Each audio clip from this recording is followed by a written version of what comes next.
Alright, so I'm done with this mix. I think it sounds really good. A lot of kind of experimenting on this because again I was at Electric Lady on Monday with Michael Brower, and he kind of gave me a whole bunch of new concepts. So it took me a little time to get it. This whole mixing and the compression thing is a real feel to it, and so I've got compressors on both B and C. B is the drums and bass and effects and all the returns of effects and parallel drums and stuff like that, and then C is guitars, like an organ. Those both have bus compressors on them. A has the subharmonic, which has no compression at all on it, and then it's got the vocals, which are coming back on 3 compressors here.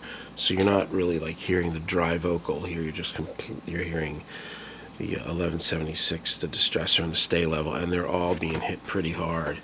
Not I guess in series, not one after another, 3 separately.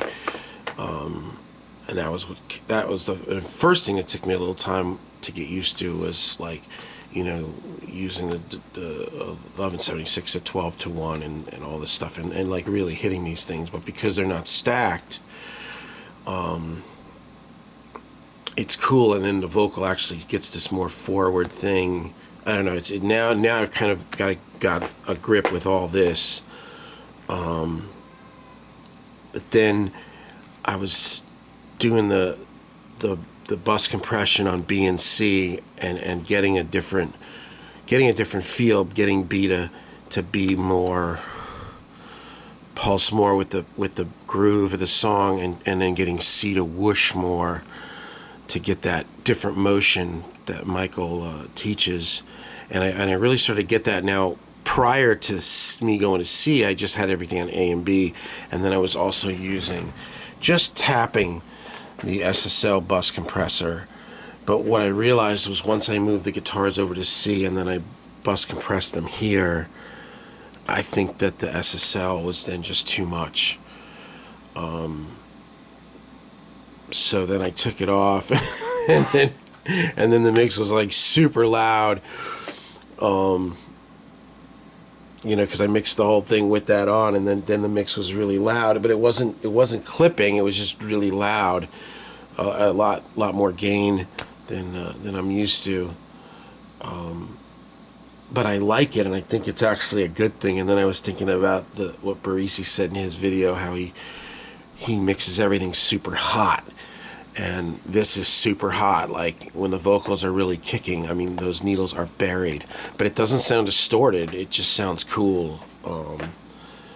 This is kind of a beast. You can really push this guy around. So, but anyway, that's it. So I just did a bounce of Amsterdam, and now I'm doing a second bounce. This is a vocal up, because it's like the vocals, I like the vocals down on this thing. I listen to it. I listen to the mix of this against. I was listening to it like against Welcome to the Jungle and Welcome into Good Friday by the Black Crowes, and the vocals were louder on both those songs than this. But I kind of like the vocals more tucked in, almost like a Soundgarden feel.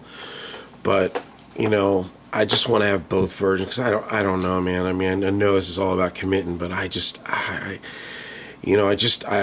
would hate to, like, Monday listen to it and be like, oh man, I wish the vocal was was a little louder. So we're just gonna do both of them, and then we'll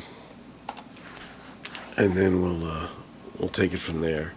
So anyway, here is the final mix, vocal up, of Amsterdam, and nothing on the bus. Yeah, no L2 or anything. This is just yeah. This is just.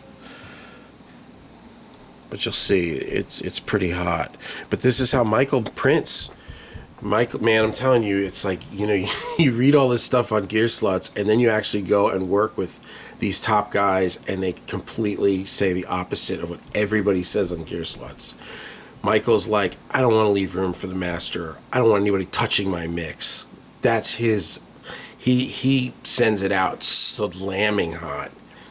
So it's just another one of those things that you hear all the time on Gear Sluts, that when you actually go meet people that really do this at the highest level, they're totally the opposite. You know, same thing with Ryan Williams, and same thing with Parisi. I mean, all the things they say, it's unbelievable. You know, they have a completely different view of audio than what's popular on forums. But, you know, anyway, there you have it. So you got Amsterdam vocal up. Let me get this thing going, and here it comes. I've gone to Amsterdam, across the pond, man, oh man, and I made it. Yes, I made it, yeah. On a train of cows and mounds, conductor's voice, what a sound, and I made it. Yes, I made it, yeah. Walking on the road alone to Times Square. That was a tricky spot. I realized that the drummer didn't hit the floor toms hard enough. Oh yeah, having gone to Amsterdam, across the pond, man, oh man, and I made it. Yes, I made it, yeah. On a train of cows and bells. Very. I was lost, but now I'm found, and I made it. That vocal. Yes, I made it, yeah. We're drifting down the waterways as we come upon a barn. Open up the door and scream as the band still plays on.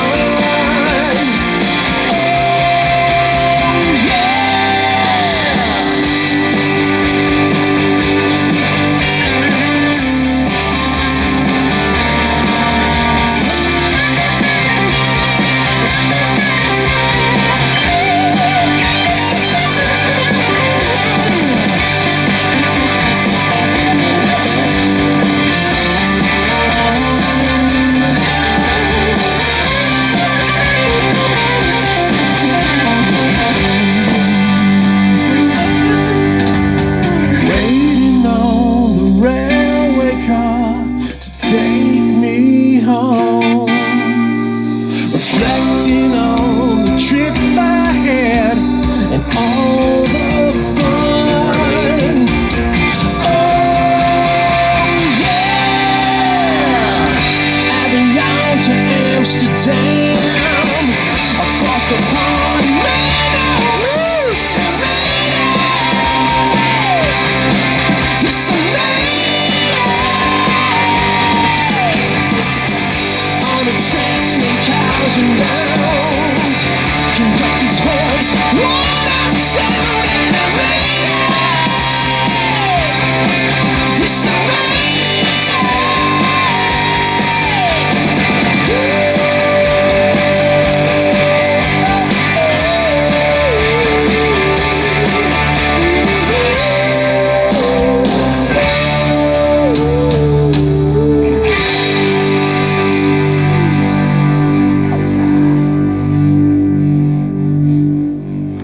There it is.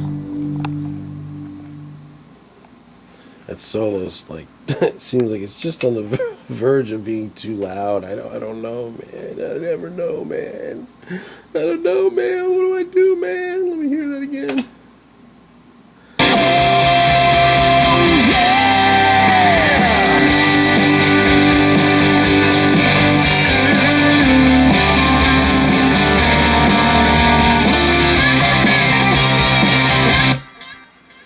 Yeah, maybe I'll do a little solo down too. We'll see. I don't know.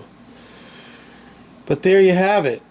And this I kind of, I mean, I've definitely massaged this mix more than I normally would have. But again, it's, I've changed kind of a bit of the flow and approach. So it took me a day or so just to really get kind of the settings going and get a feel for the guitars being on a separate bus compressor. But there you have it. It sounds good though, I'll tell you. It's every record I make, every mix I do, I learn more, I get better, and I'm on point for world domination before I'm 90. That's the game plan. Before I'm 90, I want to be cool.